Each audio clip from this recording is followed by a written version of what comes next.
Está começando o Programa Legions. Apresentação J. Jarbas.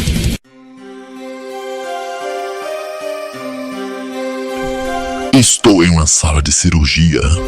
Algo frio me toca. Nunca pensei em mim naquela sala. Sinto o cheiro da morte.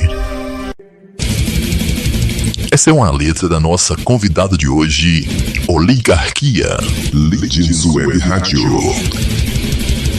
Oligarquia é death metal de São Paulo desde 92. Em 2000 debutou com o álbum Necrópolis. Em 2004 saiu Humanavírus. Em 2011 saiu Distilling Hatred.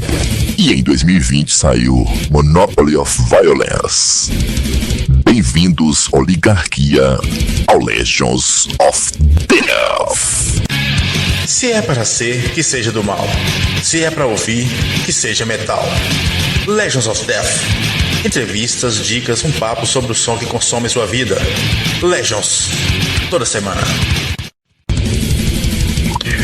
Eu converso com Banda Reis, né? Que tá aí desde o início da banda, fundada lá pelos meados de 90. Banda, bem-vindo a Legions Web Rádio. Banda, uma pergunta batida. Como começou a Oligarquia? Então, a Oligarquia se formou no começo dos anos 90, né? Com amigos, né? Eu, o Massá, o Antigo, que é o primeiro baixista, a gente teve a ideia de formar a banda lá em 89, mais ou menos, 90. E começamos a pensar nisso, tentar fazer isso virar, isso acontecer. Só que a gente não sabia tocar nada, nenhum instrumento, sabia tocar porra nenhuma. E eu lembro que tinha uma gráfica no final da rua que tinha um cara que ele era evangélico e ele tinha uma Giannini, vendendo uma Giannini e um amplificador. E a gente trampava de office boy, a gente se juntou, se fudeu e conseguiu comprar essa guitarra e esse amplificador. E aí começou a banda, né? Mesmo sem nenhum dos dois saber tocar. Por isso que levou um certo tempo, de 89 até 91, 92, pra gente conseguir tocar alguma coisa, porque a gente foi autodidata. Depois chegou o Alex Chovich, que já tinha uma noção bem melhor de pestana, de posições de guitarra e tal, e aí que a banda realmente começou a desenvolver, tá ligado? Foi aí que, tipo, como ele tocava guitarra e eu e o Massá não tocava nada, o Massá foi pro baixo, continuou a aprender a tocar baixo, então a gente chamou o irmão dele, o finado Único Podre, né, que ele já tocava alguma coisa, mesmo sendo mais novo que o Massá, ele já tocava alguma coisa. Esse moleque era foda, ele era autodidata, né, tocava vários instrumentos, assim. Já naquela época ele não tocava vários instrumentos, mas ele desenvolvia muito rápido, então ele começou a tocar baixo muito rápido, né, e até superou o Alex, já tinha alguma noção. E eu, sem ter lugar, porque até meu finado irmão também, Coyote, começou a tocar batera com a gente. E como o negócio dele era mais pro rap, pá, ele ficou só um tempinho, alguns meses, e eu fui pra bateria no lugar dele. E fui desenvolvendo junto com a banda, ou seja, a gente aprendeu a tocar junto. E com o tempo a gente foi desenrolando, foi aprendendo, foi testando, vendo muitos shows, muito vídeo, né, na época de VHS, e foi pegando, foi aprendendo, assim, né. Então a banda se formou assim mais como amigos, né, de rua, de quebrada, de escola, que queria tocar, cara, e foi atrás e meio que foi aprendendo juntos e criando juntos, né, um estilo, um jeito de tocar. Tanto é que a gente até brinca que a gente já tava fazendo um death metal sem saber que aquele era death metal. Isso no começo dos anos 90, né? E esse foi o começo, assim, acho que muita banda começou assim naquela época, né? Pelo que eu tava notando aqui, né, do começo até o primeiro disco, demorou bastante, né? O que aconteceu? Dificuldades para conciliar a vida pessoal e banda ou formação que não estabilizava? Porra, o que houve é que, não sei a sua geração, mas a minha geração a gente já tô com mais de 50, tô com 52 e todo mundo na banda é da mesma geração, a gente tá falando do começo dos anos 90. Cara, não é que demorou uma vida, tá ligado? Nem dificuldade de conciliar a vida, porque a vida sempre foi inconciliável com qualquer coisa no sistema capitalista, né? Sobreviver, trabalhar, ajudar a família, se manter, estudar. Eu acho que, tipo assim, o que realmente aconteceu é a vida em si, tá ligado? Ou seja, a gente começou a banda sem saber tocar, teve que aprender a tocar. Aprendendo a tocar, a banda não era prioridade, era mais um lazer, a gente fazia outras coisas, a gente era moleque, cara, a gente tá falando de coisas de 18, 17 anos, então época de exército, essas coisas todas, outras preocupações, entendeu? A banda era mais um hobby, era mais um lazer, como o futebol também o era, né?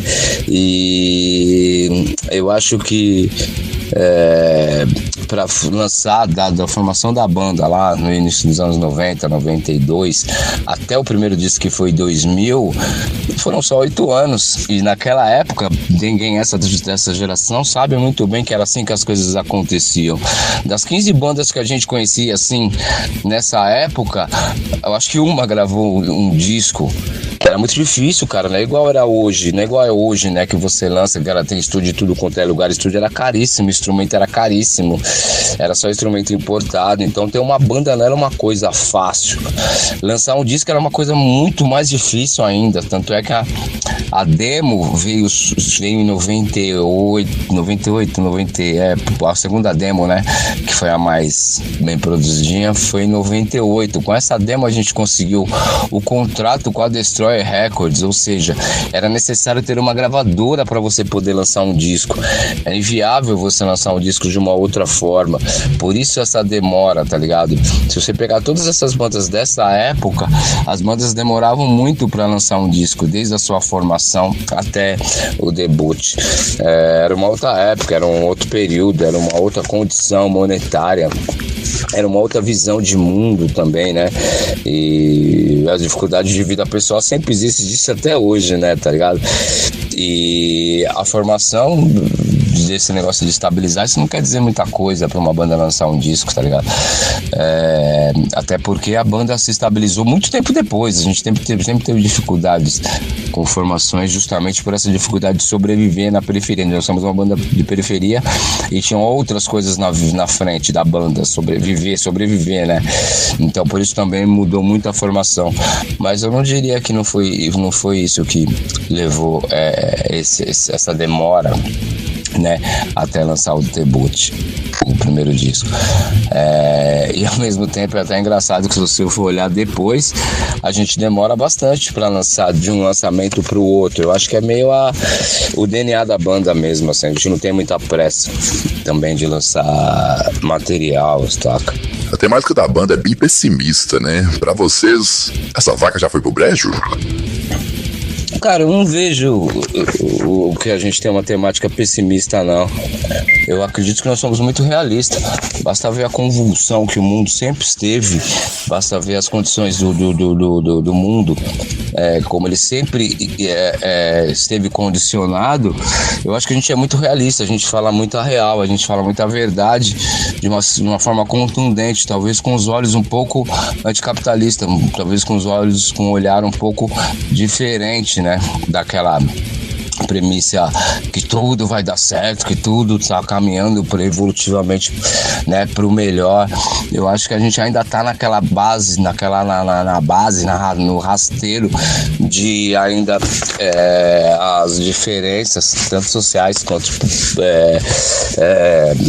regionais, é muito difícil, é muito distante, né?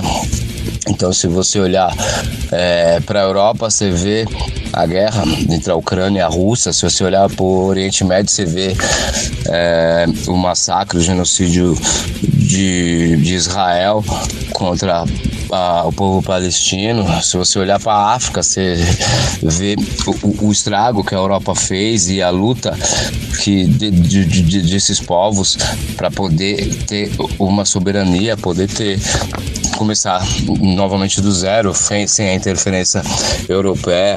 Eu não vejo como pessimismo Eu vejo mais como realismo. E eu também não usaria o termo que a vaca foi pro brejo. Eu acho que a gente tá tentando construir um mundo mais justo, tá ligado? A gente passamos anos num mundo injusto, anos com potências, superpotências imperialistas dominando o mundo, e hoje o mundo reage, entendeu? E qualquer reação tem convulsões, né? Então eu acho que a gente é bem realista, e isso pode parecer com pessimismo justamente por causa das condições em que o mundo se encontra desde então. Intervalo. Olá, eu sou o Victor Oliveira da Terrosqueira e o nosso som rola na Legions of Death. Legends of Death. Legions of Death tiene la mejor programación que he escuchado hasta el momento. Tienen diferentes tipos de metal, tienen de death, de black, de todo. Hasta ahorita son número 1 en mi libro. Gracias Legions of Death y Adelcio Martins. Legions Web Rádio. De volta no Legends of Death número 201, hoje com a Oligarquia Death Metal de São Paulo. Eu começo com Panda Reis, né? Responde a entrevista de hoje a respeito do Oligarquia. Os títulos dos discos da banda chamam bastante atenção, né? Eu fiquei tentando imaginar o que significaria cada um deles e até tenho meus chutes, mas eu prefiro que você me diga exatamente o que quer dizer cada um deles. Pode crer, eu acredito que os seus chutes possam estar certos, sim, porque os nomes eles são bem autoexplicativos, né? Que nem o primeiro, que é Necrópolis. Necrópolis em latim significa cidade dos mortos, né? Ou seja, é um cemitério, a grosso modo dizendo. E é o que a gente queria dizer com a humanidade nesse nosso primeiro disco, ou seja, uma cidade de mortos, onde a humanidade realmente está morta porque realmente interessa, né? O segundo, que é Humanavirus, é um nome que nós inventamos, que significa como se o humano fosse um vírus. É engraçado porque alguns amigos nossos, né, dizem que a gente preveu, né, a pandemia com esse disco, porque é como se fosse uma pandemia, mas onde o vírus fosse a humanidade, né? O ser humano é um vírus que está lentamente matando o planeta Terra, que algumas culturas têm como Gaia, né? Que é um planeta vivo, enfim.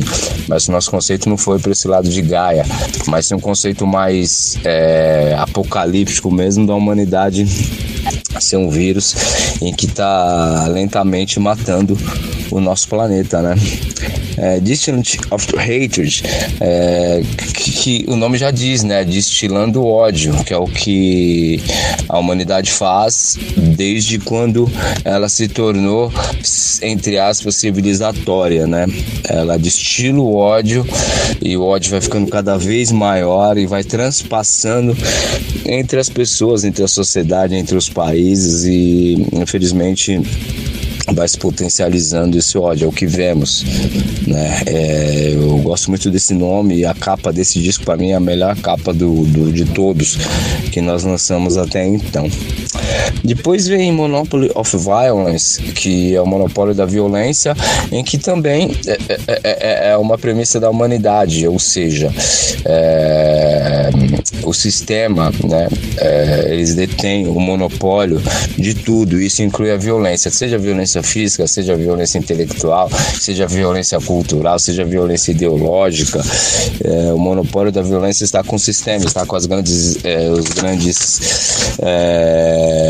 empresários, as grandes potências econômicas, os que detêm o poder, eles detêm o monopólio de tudo também, né? Também bem explicativo. O Ao Vivo no Inferno, isso é interessante, o mais simples de explicar. Pode parecer puto o nome, Ao Vivo no Inferno, mas não, cara, esse disco foi gravado ao vivo numa boate, numa casa noturna que tinha aqui em São Paulo, na Rua Augusta, que chamava Inferno. E como foi ao vivo, a gente achou legal colocar o nome ao vivo no Inferno, né? Eu achei legal, apesar de ser clichê, mas a intenção foi essa, né? E o último, que é o single que lançamos, Capitã Cloroquina, não precisa dizer nada, é sobre não só o genocida, o inominável ex-presidente, mas como toda a corja que com fake news, com negacionismo, levou à morte de milhares de brasileiros, né? Então acho que seus chutes devem estar certos, porque não é nada muito escondido, os nomes são bem diretos, bem claros, bem autoexplicativos. É sabido, né, que a Oligarquia é uma banda de estrada, né? Sempre vocês estão fazendo shows. Me conte uma experiência curiosa que tem acontecido aí ao longo da trajetória de vocês na estrada. Cara, faz parte eu acho que das bandas da nossa geração, que na nossa época a banda se fazia ao vivo, né? As bandas tinham que tocar e não tinha muito esse lance que nem a gente já conversou, lançar disco era difícil e a banda aparecia, eu conseguia algum espaço tocando muito ao vivo. Então a gente começou assim e leva isso, óbvio, mais velhos, agora todo mundo com família, casado, filho, fica difícil manter a mesma rotina de shows que a gente fazia antes. Hoje a gente tem a intenção de fazer mais ou menos 2 a 3 shows por mês no máximo, pra gente poder também viver e levar e poder continuar com a nossa vida particular, sem atrapalhar muito, né? E ao longo desses 33 anos, cara, aconteceu muita coisa legal, muita coisa ruim na estrada, desde de produtor que nos deixou falando em Marília e o público ajudou a gente com grana para voltar para São Paulo, como no show de abertura para a banda Corsos em Ribeirão Preto. O segurança não me deixou subir no palco porque eu era o único preto do Green e eles achavam que eu era o carregador e eu não tinha acesso ao palco e surgiu um clima meio estranho, né? Como também em Curitiba, enfrentamento com o Nazi, né? E enfim, muita coisa, cara, aconteceu, coisas legais, coisas engraçadas e é interessante. A estrada sempre causa coisas muito, como é que eu vou dizer assim, únicas, né? Tá ligado? Únicas. E a maioria dos meus amigos eu conheci na estrada também, né? Então acho que a estrada é muito importante pra gente, sim. A banda já tem uma vasta experiência no underground, né?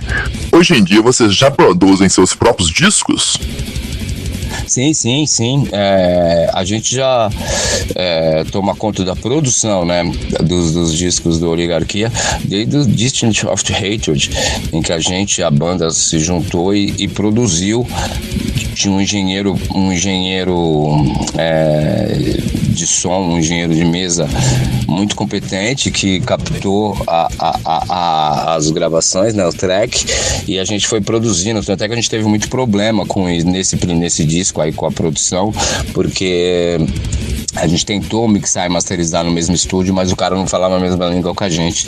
Então a gente levou para mixar e masterizar com o Cieiro da tribo, né? O Monopoly of Violence a gente produziu praticamente sozinho. Quem cabeçou isso praticamente foi o Guilherme Sorbello, que ele manja muito disso, ele se estudou assim, se empenhou e ele acabou tomando conta da produção com alguns pitacos nossos, né? E nesse trampo, Monopoly of Violence, ele mesmo, o Guilherme, mixou e masterizou e a gente acabou concluindo a produção toda nossa, né? Mesma coisa com Capitã Cloroquina. Então a partir daí a gente vem produzindo os nossos discos, né? E a diferença é que a gente sabe o que a gente quer, a gente não precisa ficar tentando traduzir o que a gente quer com uma produção, com som, com timbre, com qualidade de captação. Eu acho que facilita muito também, porque como a gente já se conhece há muito tempo, a linguagem é direta, né? Com o produtor, de repente, dependendo do produtor, tem aquela vaidade, né? Que de repente você vai falar alguma coisa, ele de repente pode encarar de uma outra forma e o clima fica meio estranho. A gente mesmo produzindo, eu achei que o clima ficou muito mais suave no estúdio, sem pressão, saca? Eu acho que quem tiver condições, quem tiver know-how, para fazer a própria produção, eu acredito que é interessante. E óbvio, né? Isso vai melhorando com o passar do tempo. Basta ouvir os discos que você vai ver. Acredito que o próximo ainda vai estar melhor do que esse Monopoly of Violence, porque produção é uma coisa que você vai aprendendo na prática, né? E tá dando certo. Até aqui tá rolando sim. A ideia é continuar a gente mesmo produzindo os nossos discos. Intervalo, já já eu tô de volta. Tem horas que você quer mais sentimento, mais obscuridade, mais profundidade. Este é o Hora Leve, um set completo de temas que tocam a alma. Toda semana, na Legions of Death. Legions of Death. A emoção do som tocado ao vivo. Session Live. Aqui no Legions. Toda semana.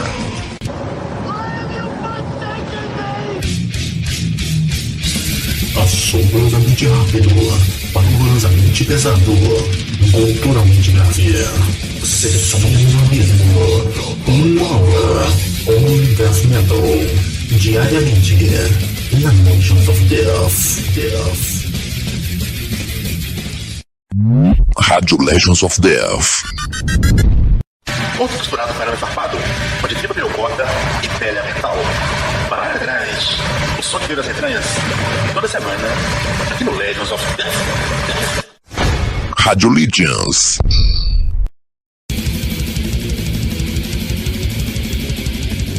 De volta no Legends of Death número 201, hoje com a Oligarquia Death Metal de São Paulo, conversando com Panda Reis. Panda, me fala sobre a criação e produção do disco Monopoly of Violence. Então, esse disco, o Monopoly of Violence, ele começou a ser, na verdade, produzido em 2017, né? Antes da pandemia. A gente começou a compor, começamos a fazer, tipo, pré-produção, essas paradas todas aí. Foi até no estúdio que o João Teste tinha ali na região de Ipiranga. E chegamos a gravar com ele lá, acho que no estúdio dele, alguma coisa assim, se eu não me engano. Alguma parada assim. Mas aí chegou a pandemia.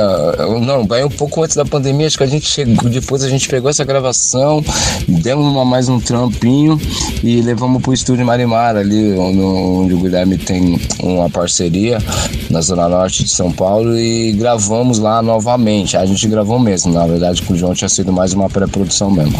Aí a gente gravou com o Guilherme, como já tinha dito anteriormente, tomando conta da produção em si, assim, até da gravação, até de dinheiro de mesa e tudo, e mixando e masterizando tudo. Só que chegou a pandemia, né? E aí parou tudo, a gente engavetou esse trampo e a gente só foi fazer. E como tipo tava tudo parado, a gente achou interessante lançar ele digital, né, nas plataformas de streaming, já que a gente não tava sem gravadora, e lançamos ele em 2020, né, pela pandemia, de maneira digital, né, nos streams da vida aí. E depois, em 2022, cara, quando a pandemia já tinha dado uma amenizada, a Heavy Metal Rock fez uma proposta de lançar ele físico em CD. E assinamos com ele e lançamos ele físico em 2022. Hoje ele tá esgotado físico, né? Acho que tem mais umas 5 ou 6 cópias comigo só.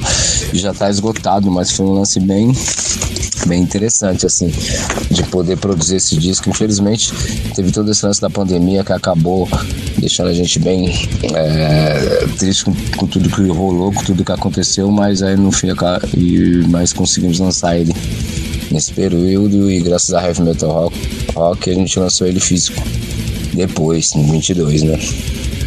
A banda lançou um disco ao vivo, né? Comente a respeito da dinâmica de produzir um disco ao vivo com relação ao trabalho de estúdio. São coisas bem distintas do ponto de vista do modus operandi? Pode crer, o Ao Vivo no Inferno, esse disco, acho que não dá pra gente comentar muito da produção, porque ele foi meio sem querer, cara. A gente ia abrir o show do Hate, e dia 7 de março de 2015, lá no Inferno, um bar que tinha na Augusta ali, e a gente foi uma das bandas pra abrir o evento, e a gente descobriu que tinha condições de gravar e tudo, e tinha um amigo nosso que trampava com produção dessas paradas todas, ele levou o notebook e acabou junto com o Anão, que tava fazendo baixo, tava segurando, que o Arthur, ele deu uma saída, né, ele teve filho e deu uma afastada da banda, e o Arthur, o Anão assumiu o lugar dele fazendo shows e tal, e ele tava tocando nesse período. Então esse amigo do Anão, tipo, propôs a gente fazer, e a gente acabou pegando umas câmeras também, acho que umas 3 câmeras, e filmamos o show com 3 câmeras também, e captamos o áudio, tá ligado? Meio que, pela oportunidade mesmo, que a casa tinha estrutura pra isso, e o cara lá foi lá também, nos deu essa possibilidade de fazer tudo na faixa, e a gente captou, cara, e guardamos, tá ligado? Tanto é que tem esse show gravado em vídeo, em 3 câmeras. Não sei onde tá, não sei com quem tá, mas eu sei que tem. E o áudio a gente conseguiu pegar e a gente resolveu lançar também, né? A gente não tinha nada ao vivo e aí acabamos lançando esse disco. Então ele não teve muito trampo assim de produção, nem de nada assim. Foi meio que faça você mesmo, assim, saca? Intervalo. Você está ouvindo o programa. Se é para ser, que seja do mal. Se é para ouvir, que seja metal. Legends of Death. Entrevistas, dicas, um papo sobre o som que consome sua vida. Legends. Toda semana. Programa Legends. Cangaço Rádio Rock, estamos juntos com a Legends of Death. Legends of Death. De volta no Legends 201 hoje com a Oligarquia. Só restou você da formação original, né? É difícil manter uma line-up de banda? Cara, a gente tá falando de muito tempo aí, a gente tá falando de começo dos anos 90 até hoje, a gente tá falando de mais de 33 anos, fazendo uma coisa que não dá dinheiro, que não dá suporte pra se fazer, você tem que ter outro trabalho, outras coisas, você tem a sua vida fora da banda, família, companheira, filho, mãe, pai, enfim, uma sociedade, tudo, e estudos. Eu mesmo tenho formação acadêmica e faço outros trabalhos sociais e políticos assim fora da banda, ocupa muito meu tempo. O Arthur também é militante, né, nessa área, então acaba faltando um pouquinho de tempo, tá ligado? Agora da formação original por só eu ainda tá aqui, acho que é teimosia, cara, gostar de fazer o bagulho, tá ligado? E a banda sempre mudou muito de formação, tá ligado? Desde o início lá do embrião, sempre mudou muito de formação. Então eu acho que é natural, né, da vida mesmo. As pessoas escolhem outras saídas, tem outras coisas, a vida toma outros rumos, outras dificuldades, outras coisas mais interessantes para se fazer. E eu continuei, até por ser um hobby, uma coisa que eu gosto de fazer, uma coisa que é uma válvula de escape. Eu sempre costumo falar que as duas coisas que não deixam eu ficar pensando tanto é jogar futebol e tocar bateria. Então eu acho que é isso. E é difícil sim manter uma formação de uma banda durante tanto tempo num país que não tem o rock, não tem o metal como base, né? E para se manter aqui qualquer estilo musical, não seja não só o metal, mas o rock em geral, é bem difícil. Então eu vejo como natural, tá ligado? A formação mudar tanto.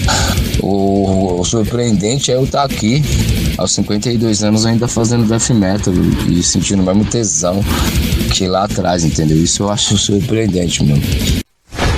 Programa Legends. Dando sequência aqui na Rádio Legends of Death, a entrevista com a Oligarquia Death Metal de São Paulo. Assustador isso que aconteceu com você em Ribeirão Preto, hein? Isso é uma marca triste que persiste ainda nos dias atuais nesse nosso Brasil varonil. Bom, dando sequência à entrevista com o Panda Reis, Panda, apesar das dificuldades óbvias, a banda chegou a cogitar uma tour internacional? Porra, uma turnê internacional, digamos assim, na América do Sul e América Central, sim. Já pensamos, mas nunca tivemos muita força, assim, muita garra pra correr atrás disso. E se você estiver falando de uma turnê internacional Europa, essas paradas assim, já rolou, na época do Manavirus, rolou um convite pra gente fazer uma turnê na Europa e uma turnê no Japão. Só que as condições não eram muito interessantes, entendeu? Tipo, você tinha que pagar as passagens, você tinha que pagar hospedagem, só lucrar com o cachê e tal dos shows. E na ocasião a gente até se interessou em ir, sim. Só que na ocasião acontecendo uma série de problemas, inclusive eu fui pai nessa época, então começou a ter um monte de dificuldade pra gente poder pensar melhor nisso. E depois e outra também, a gente tá falando também de quando a gente é mais novo, quando a gente era mais moleque, aquele sonho de repente tocar na Europa. Conforme você vai ficando velho, essa brisa, pelo menos pra mim, se dissipou, tá ligado? Hoje eu não tenho vontade, assim, tesão, assim, sabe, assim, nenhum, assim, pra, tipo, fazer uma turnê na Europa, nas condições que é dada, né, pras bandas, assim, que não tem um apelo, né, midiático no país, tipo, como que a gente, que nem material lançado oficialmente se tem lá. Então, pra gente, tipo, hoje, sinceramente, a gente não se deslumbra com uma turnê na Europa, não. Acho que isso nem vai acontecer, tá ligado? Vontade a gente não tem disso, não. Na América do Sul, sim. Na América do Sul é provável que aconteça, sim. Quando saiu o primeiro disco, o LP já tinha dado adeus. Hoje, apesar da moda, não deixa de ser gostoso ver sua banda lançando nesse formato clássico. O que a Oligarquia fez ou fará nesse sentido? Realmente, quando saiu o nosso primeiro disco, o vinil já estava muito depreciado pela indústria fonográfica, né? Que não vinha mais interesse em lançar vinil. A indústria brasileira toda partiu tudo pro CD, né? Deixando em esquecimento vinil e cassete, o que não aconteceu em outros países, né? Mas eu não acho que não tinha dado adeus. Tanto é que anos depois eu lancei um projeto que eu tenho chamado Heresia em compacto vinil, né? Então, tipo assim, meio que ainda tava aí, mas naquela época e hoje acabou se tornando inviável, né? Principalmente por causa dos custos, pelos valores de se fazer um vinil. E o sonho de lançar um vinil no Oligarquia a gente até tem, mas eu não sei se isso é viável, por causa de que teria que ter um investimento muito alto. E a gravadoras que estamos, eu acho que de repente não é interessante para eles financeiramente, né? Porque para a gravadora de repente é um negócio, né? Ela vai investir querendo no mínimo empatar. E a gente lançar pelos nossos recursos mesmo, eu acho inviável, difícil, né?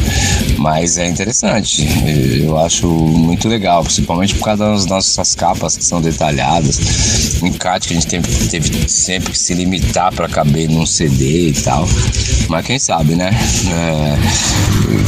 Vamos ver, nada é impossível.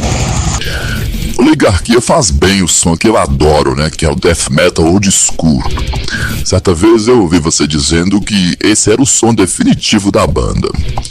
No entanto, o primeiro disco caminha em uma linha totalmente diferente. Pode-se dizer que na época isso aconteceu porque vocês ainda não tinham encontrado a cara certa do Oligarquia? Então, eu discordo de você nesse quesito aí do primeiro disco, caminhar para outra linha. O primeiro disco, a gente, apesar de ter sido lançado tardiamente, a gente começou a trampar nele em 91, 92, e a gente nem sabia que era death metal. Então a gente tava fazendo aquele som meio que foi mesmo na mesma linha, tá ligado? Eu acho que, de repente, a qualidade dos outros que vieram depois foram maior e acabou se destacando um pouquinho, tá ligado? Mas eu vejo como um disco old school também. E eu acho que a cara da banda, ela não procurou uma cara. A gente foi fazendo o som, que era a nossa base, o death metal old school, que era o death na época, interessante dizer que a gente tá falando do começo dos anos 90, 91, 92, nem tinha esse termo, né? Até o próprio death metal ainda era meio confuso o que era. Então eu acho que nomenclaturas e prateleiras, eu acho que não se enquadram muito bem, não. Mas eu acho, ainda é o disco que eu mais gosto, eu ainda o vejo, Necrópolis, como o disco mais old school, tá ligado? É como mais ou menos tudo que a gente acabou fazendo depois. Óbvio, tudo muda, né?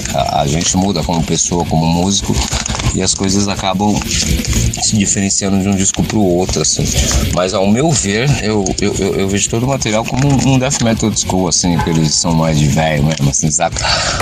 Legions Web Rádio. Suas considerações finais, próximos passos da Oligarquia, agenda de shows e quando sai o próximo trabalho, que já tá na hora, né? Putz, cara, eu que agradeço aí, de verdade, aí a oportunidade de estar falando com você, estar falando aí com os ouvintes, né, do Legion of Death. Obrigado aí pela oportunidade, espero que todos fiquem bem. Convido a vocês a dar uma olhada nas nossas redes sociais. No Instagram é Oligarquia_Death, no Facebook Oligarquia Death, no Twitter é Oligarquia Death também, se não me engano. No YouTube Oligarquia Death. Se você colocar Oligarquia Death, você vai cair aí no Instagram da vida, no Facebook da vida, essas porra aí toda aí. No YouTube tem uns vídeos, tem algumas coisas lá da banda também. E principalmente no Instagram, que é Oligarquia_Death, tem a agenda lá da banda. Agora o próximo show agora é em outubro, a gente vai estar em Santos.